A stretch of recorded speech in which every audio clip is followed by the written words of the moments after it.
Assalamualaikum tuan-tuan. Okay, kali ni projek kita akan bentuk eye shape dengan ada satu mini bar. Okay, tengok pada ruang ni dapur ni tak berapa luas sangat, tapi masih okey lagi, masih muat lagi lah untuk kalau nak buat bar counter.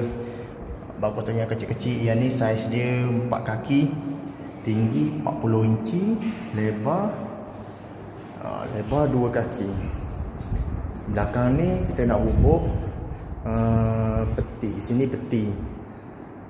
Yang ni tabletop eye shape ni untuk dapur. Ini dapur gas. Yang ni sinki. Jadi kepala pipe ni kita nak alih bagi center.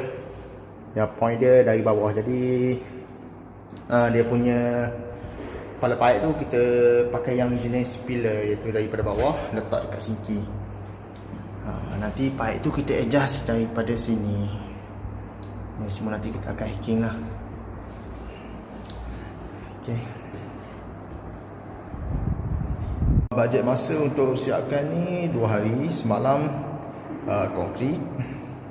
Konkrit hanya mengambil masa 1 hari sahaja dan pasang 1 hari.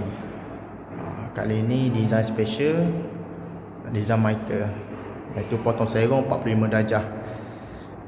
Okay. Sebenarnya ruang walaupun sempit, tapi kalau owner nak, kita boleh adjust sampai dia sesuai.